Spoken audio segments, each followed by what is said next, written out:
Hello दोस्तों, story line wise channel में आपका स्वागत है। आज की हमारी कहानी है छलावा, जो कि शिव कुमारी शुक्ला जी द्वारा लिखित कहानी है।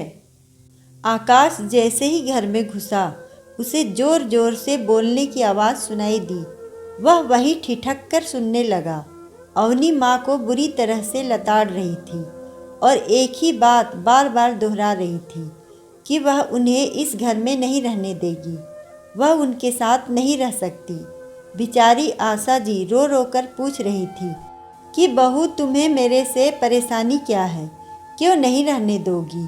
तभी आकाश जैसे ही अंदर आता है, अवनी कहती है, इन्हें अभी का अभी वृद्धाश्रम में छोड़कर आओ। आकाश उसे समझाने की कोशिश करता है कि वह मेरी माँ है, ऐसे कैसे उन्हें वृद्धाश्रम में छोड़ सकते हैं।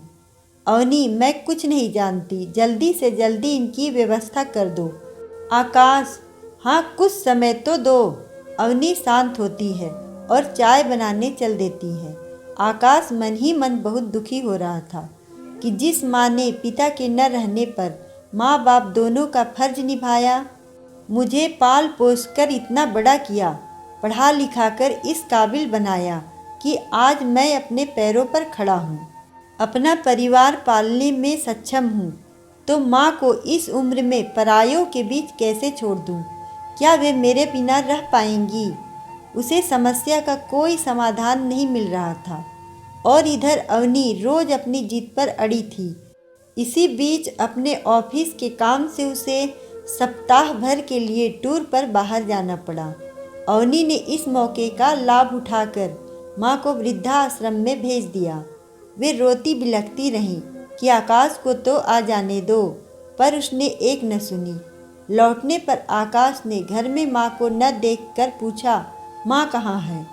अवनी ने उसे झांसा देकर बताया कि उनकी 2-3 सहेलियां हरिद्वार जा रही थीं, सो वे भी जिद करके वहां चली गई, अभी हफ्ते भर में लौट आएंगी।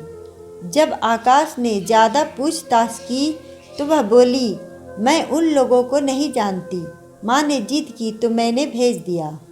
यह सारा वार्तालाप उनका 7 वर्षीय बेटा सुन रहा था, किंतु अवनी ने उसे धमका दिया था कि पापा को इस बारे में कुछ न बताए, सो वह डर के मारे चुप था।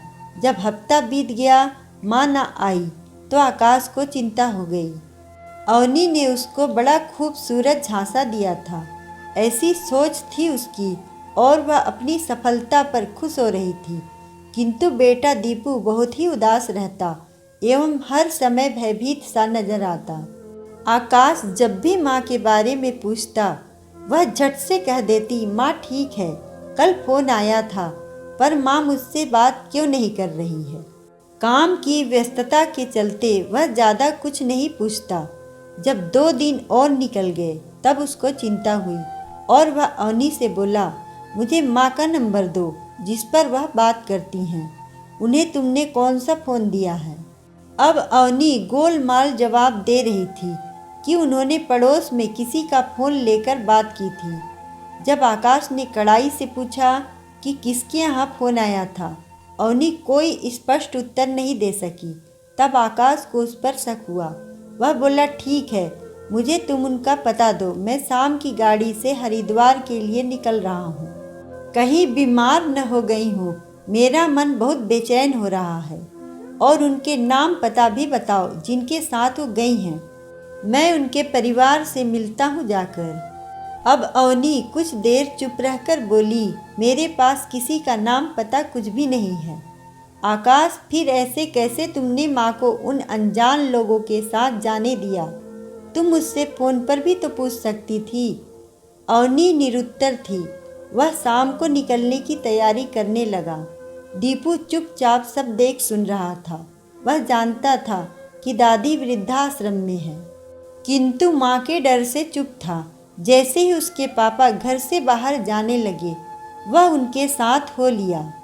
रास्ते में पापा को रोककर उसने पूरी बात बताई कि दादी वृद्धाश्रम में है और मम्मी के डर से मैं चुप था। वह पापा को लेकर वृद्धाश्रम में गया, जहाँ उसकी दादी थीं। वहाँ माँ को बगीचे में उदास बैठा देखकर आकाश का कलेजा मुँह को आ गया। वह दौड़कर उनके पैरों में गिर गया और फपक फपक कर रोने लगा। दीपू भी अपनी दादी से लिपट गया। दादी, घर चलो, आपके बिना मुझे अच्छा नहीं लगता। माँ, मुझे माफ़ कर दो, सारी गलती मेरी ही है। मैंने अवनी की बातों पर भरोसा किया। अब ऐसा नहीं होगा। न रहेगा बाँस न बजेगी बाँसुरी।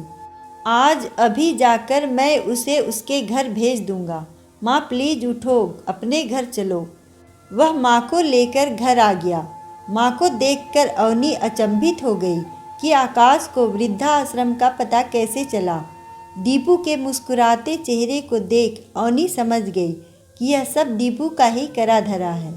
वह दीपू को चांटा मारने ही वाली थी कि आकाश ने फुर्ती से उसका हाथ पकड़ लिया और चिल्लाकर बोला, अभी इसी वक्त तुम मेरे घर से चली जाओ।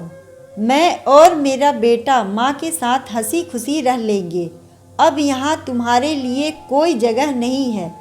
यह सुन अवनी सकते में आ गई। अपने किए की माफ़ी मांगने लगी, किंतु आकाश ने उसकी एक न सुनी। तब माँ ने दोनों के बीच दखल दे आकाश को उसे माफ़ कर देने के लिए बोला, बेटा, घर की बहू को ऐसे नहीं निकालते, उसे क्षमा कर दो। गलती इंसान से ही होती है। उसे एक मौका मेरे और दीपू की खातिर दे दो। वह तुम्हारे बच्चे की माँ है, तुम्हें न सही बच्चे को माँ की ज़रूरत है। अवनी माँ के पैरों में गिरकर माफ़ी मांगकर रोने लगी। अपने जिस झांसे की सफलता पर फूली न समा रही थी, जो उसकी नज़रों में एक खूबसूरत झांसा था, उसी पर अब उसे पछतावा हो रहा था।